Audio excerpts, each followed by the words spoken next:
This video is brought to you by Squarespace. If you need a website or domain, check out squarespace.com. Hey everybody, and welcome back to a new video. One of the biggest problems we have in photography is dealing with image noise. We often have to shoot in very low light, poor conditions, at high ISO, or with fast shutter speeds to freeze the action, not having enough light getting to our sensor for good image quality. Smaller sensors can also make shooting in low light less favorable. The result? Image noise and low image quality. In this video, I'll not only point out what many people do that make it worse, but I'll share 4 different strategies to fix your noisy images so that you can go from this to this. Stay for my bonus tip where I show you how to deal with noise by not dealing with it. Huh? My name is Simon D'Entremont, and I'm a professional nature and wildlife photographer living in Eastern Canada. I make weekly videos giving you photo tips or taking you behind the scenes for nature photography. Subscribe if you want to see more.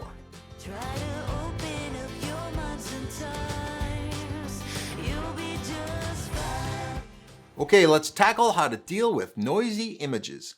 I'm using Lightroom Classic for my processing, but the strategies I'll explain will work in any software. First off, let's start with the don't do this list. That's because many people do things that make the noise worse.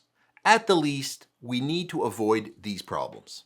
Let's start off by looking at this photo of a Bohemian waxwing flipping berries. I shot it at 1/2500th of a second to freeze the flipping action, but in low light it gave me ISO 5000. The first on the don't do this list is to go heavy-handed on the clarity slider. Now the clarity slider is very, very powerful. If we zoom up here, and here's the clarity slider over here, we slide this to the right and look what happens. Clarity is very powerful, adding sharpening, some edge contrast, but what it does as well is it makes your noise worse. So as you see here, as I move the clarity slider to the right, it makes the image look even noisier than when I double click it to bring it back down to 0. So you see here, going too heavy with the clarity slider on a noisy image will make your image worse. The second one on the don't do this list is to over sharpen your image. Again, I'm zoomed in quite a bit, and as you can see, there is some noise, but note something about noise. It's more visible in the homogeneous background than it is on your subject that has some detail on it. And this will become important later on. As I move the sharpening slider to the right, you'll notice it makes the noise worse because you're sharpening the noise and exaggerating it. The lesson here, be cautious with your sharpening on noisy images. I'll teach you a trick later on. The next don't do is to over crop your images. As you can see here, as we look at the image almost full frame and without any cropping, the noise doesn't look very bad. But if we zoom in a lot by, let's say, if we crop the image here, for example, and you overcrop the image here, you will reveal that the image is noisy. So with noisy images, it's best to try to find compositions that don't require a lot of cropping and that you can leave the image to be viewed at a wider scale, which will minimize how visible the noise is. The next one on the don't do this list is raising the shadows too much. As we can see here, if we take a big zoom in here, the black areas don't look too bad, but if I raise the shadows, see how we're actually making the noise much worse in the noisy areas. Dark parts of your image will have more noise because they have less light, and lack of light is what causes noise. So it's best not to overly try to raise your shadows, and it's best to actually expose the photo with enough light in the shadows originally rather than underexposing it and trying to raise it later. And finally, another problem I see people do is they are over heavy-handed on the noise reduction slider. So if I zoom in here on my bird and take the luminance slider, which manually manages noise in your image, but it basically blurs everything out a little bit to blur out the noise. If I move this all the way to the right, sure, the background has gotten really smooth, but I've lost all the detail on my subject here. I'll move it back here so you can see waxwings like this Bohemian waxwing have a beautiful hair-like feather texture, which looks really, really nice. But if I move the luminance slider too far to the right, I just smear everything and blur it all out. I'm going to show you some better techniques. The mistake here, using noise reduction globally on the whole image and using too much of it. But there is an exception to this rule, which I'll share with you. Here's a photo of mine, a friend of mine with this plane. We're taking a photo of him in front of a harvest moon, ISO 16,000, because it's quite dark and I need to keep up the shutter speed because he's moving quite quickly in a plane. If you look here up close, of course you can see quite a bit of noise.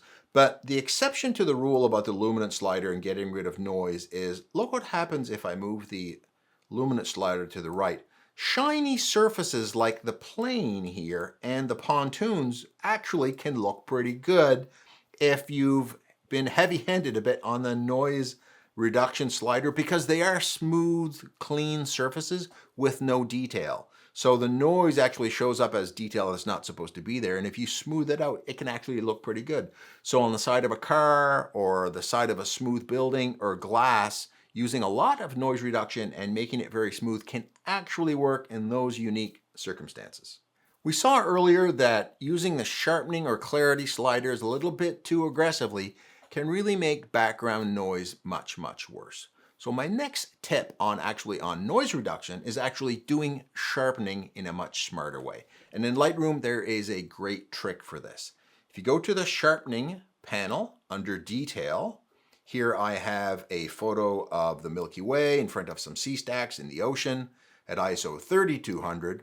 If I zoom in here, you can see that you can see a little bit of streaking in the stars at 15 seconds at 20 millimeters, but that's not a big deal. But if we zoom in quite a bit here, we'll see what happens when I slide the sharpening slider to the right.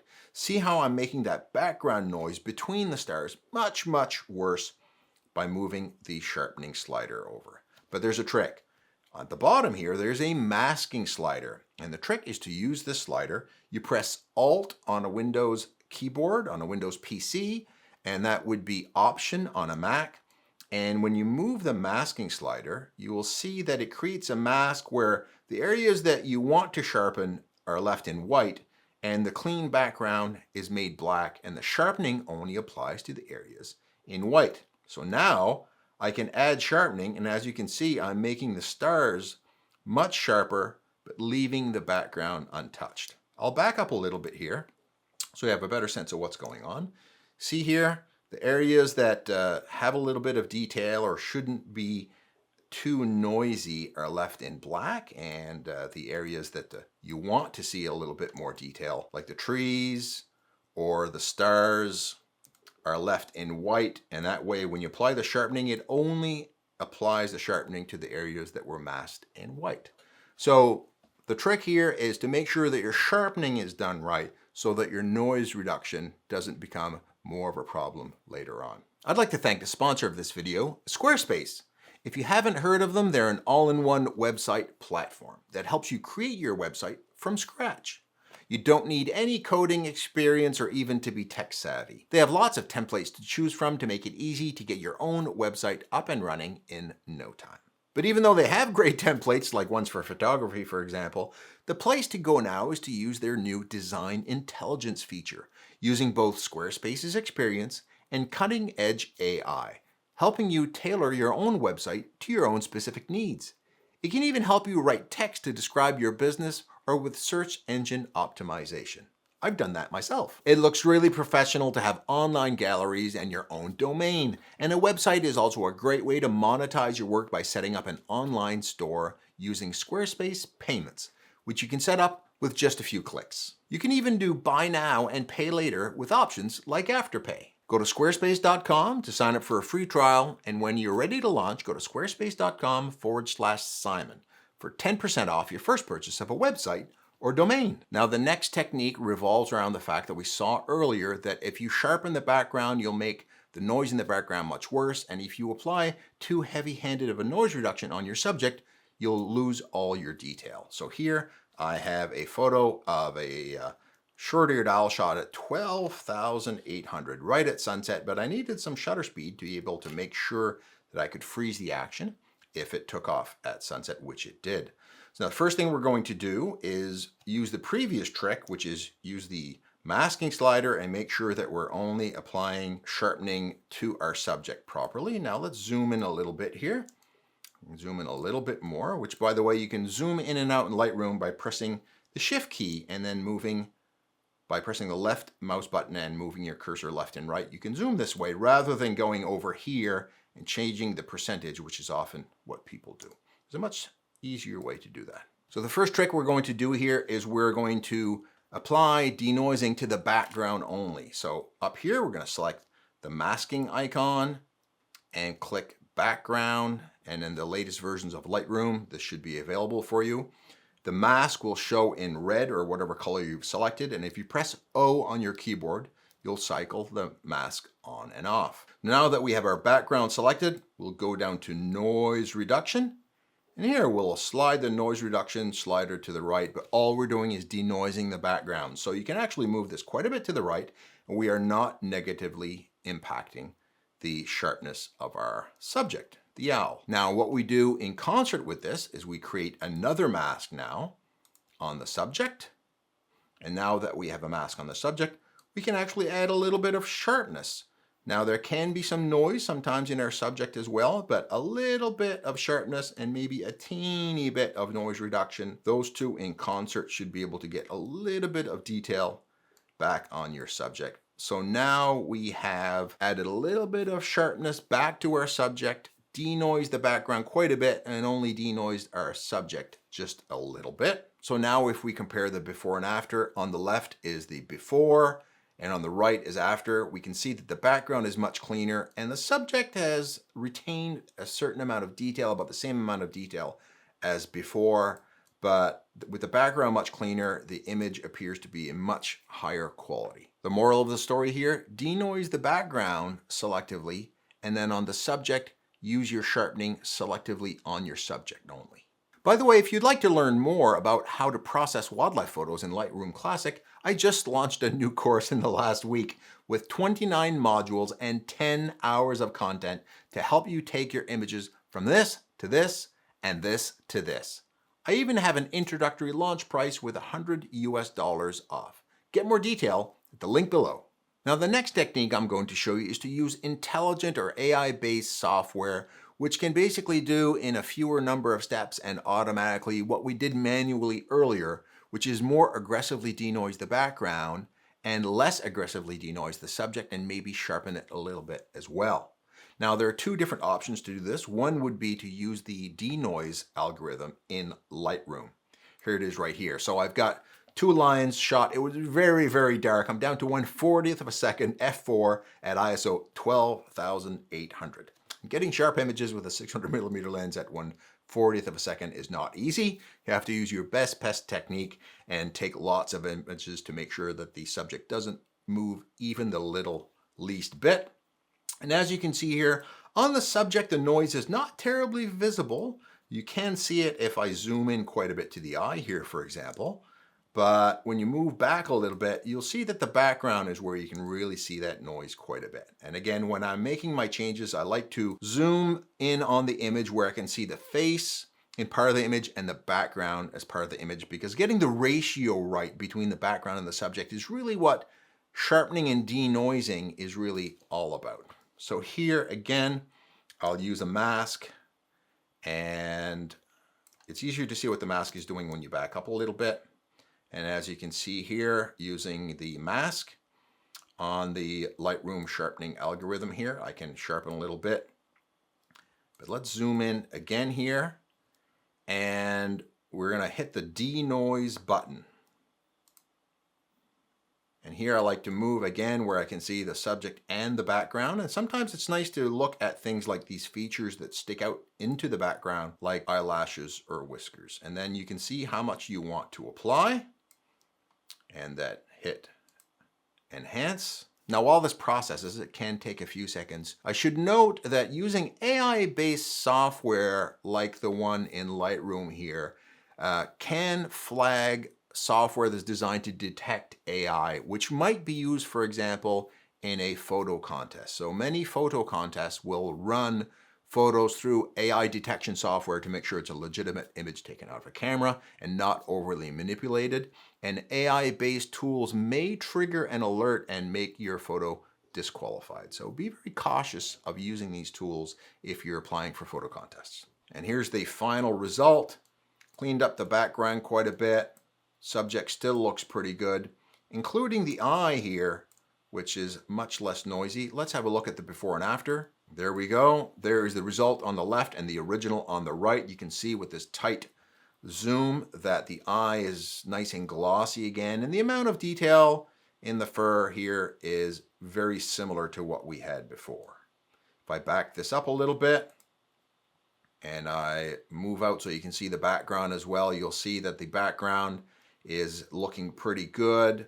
And one thing that this intelligent software does quite well actually is managing things like these eyelashes that are coming out, in that trying to select the background and denoising that aggressively. Sometimes you'll end up selecting something like whiskers or eyelashes going into the background, and you'll soften them quite a bit, where this very smart software like the one used in Lightroom here can sometimes preserve those. So there's the before and after.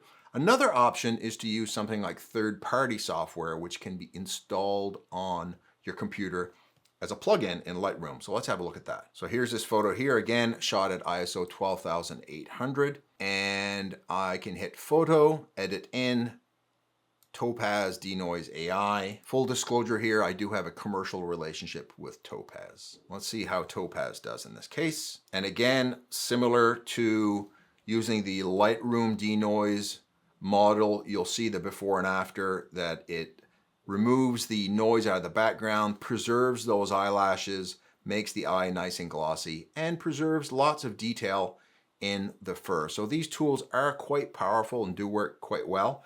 Just a caution to use them if you're going to be applying for photo contests, for example. And I promised you a tip, and that's to deal with noise by not dealing with it.